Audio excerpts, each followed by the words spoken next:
Your knife is dull, not because you're bad at this, because a $100 sharpening system convinced you that you needed one. You don't. Every year, millions of people throw perfectly good knives in a drawer to die a slow, dull death. Or worse, they buy a new one, because somebody sold them the idea that sharpening is a specialist's job. That you need a whetstone, a leather strop, an oil bath, and 45 minutes of monk-like patience just to cut a tomato without crushing it. That's not true. It was never true. And it was never true for the guy who taught you how to whittle. The guy who worked the counter at the butcher shop. The guy who kept one knife his whole life instead of buying 12. Because long before sharpening kits were a twinkle in some marketing department's eye, people were putting razor edges on blades, using things they already had lying around the house. Let's go back about 100 years, Tio, to a farm kitchen. Whetstone in sight. Just a coffee mug, a strip of old leather, and a knife that had to last a season, because there was no hardware store around the corner. The unglazed ring on the bottom of a ceramic mug, the part that touches the table pincings, that's a fine abrasive surface. Same texture as a low-grit stone.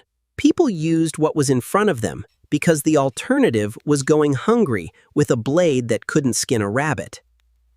Here's the part nobody explains to you. Sharpening isn't magic, it's physics. Plain, mechanical physics happening at a microscopic level. A sharp edge isn't smooth. Zoom in far enough and every blade edge is a tiny row of jagged metal teeth, like a saw. When you cut, you're not slicing, but you're sawing, just at a scale too small to see. A dull knife has teeth that are bent over, rolled, or worn flat, like a comb that's been sat on. Sharpening isn't adding anything to the blade, it's realigning that row of teeth, grinding away the damaged metal until you expose a fresh edge. Then straightening the edge into a consistent, thin angle called the apex. Here's the piece almost nobody tells you. When you sharpen, you form something called a burr, a tiny curl of metal that rolls off one side of the edge onto the other. Feel it with your thumb, sideways, never along the edge. That burr is your proof the steel has actually been ground down to a true point, not just polished on the surface. Burr, new edge. Period. And here's where the abrasive itself comes in. Any sufficiently hard, gritty surface can act as a whetstone substitute. Sandpaper glued to a flat board, the bottom of a ceramic mug, even the unglazed underside of a dinner plate, or a smooth river stone if you're desperate. What matters isn't the brand name stamped on it. What matters is grit progression. Coarse to remove damage, fine to refine the edge. And something soft like leather or cardboard loaded with a little metal polish to finish and strop it. So if this is so simple, so cheap, and works this well paying, why does everybody think they need a $150 electric sharpening system? Because a sharp knife that lasts forever, maintained with things you already own, doesn't sell replacement blades. It doesn't sell subscription sharpening services. It doesn't get you back in the store next quarter. An industry built on convenience has a vested interest in making a 15-minute skill look like it requires a $200 machine. They didn't lie to you outright, Tene. They just buried the simple version under enough gear and jargon that most people never bother to learn it. Angle guides, ceramic honing rods, 15-degree European versus 20-degree Asian edge systems, real concepts. No company profits when you fix your own knife with a piece of sandpaper and a scrap of leather. That's the whole story. A permanently sharp knife, maintained for free, is a customer they lose forever. So here's exactly how you do it. Take a sheet of wet, dry sandpaper. 400 grit to start if the edge is rolled or nicked. 1000 grit if it's just gone dull.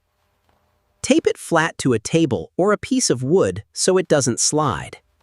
Lay the knife blade against the paper at roughly a 20-degree angle, about the width of 2 stacked coins between the spine and the surface. That angle is the one critical rule. Too flat, and you're just polishing the side of the blade. Too steep, and you're rounding the edge instead of sharpening it. Draw the blade backward across the paper. Edge trailing, never leading trailing in smooth arsing strokes, like you're trying to shave a thin layer off the paper itself. 10 strokes on one side. Flip the knife, 10 strokes on the other. Run your thumb sideways across the edge. Carefully tane, feeling for that tiny burr, that rolled lip of metal. Once you feel it evenly down the whole blade, you're done with that grit. Move to 1000 grit. Repeat with lighter pressure, 5 strokes per side. Then finish by stropping the blade. Edge trailing again, across a piece of plain leather, an old belt, or even just a folded piece of cardboard. 20 strokes per side to polish off that burr and true up the very tip of the edge. That's it. No oil bath, no guided clamp system, no $40 sharpening stone. Now how? The honest part. This method won't get you the mirror-polished, scary sharp edge of a professional Japanese waterstone setup. And it's slower than an electric system if you're sharpening 10 knives a week for a restaurant. Sandpaper wears out and needs replacing more often than a stone. And for very hard steels, some high-end pocket knives to Kates, you'll want a proper stone eventually. This is a maintenance and emergency method, not a substitute for a serious kitchen setup if you're a professional cook.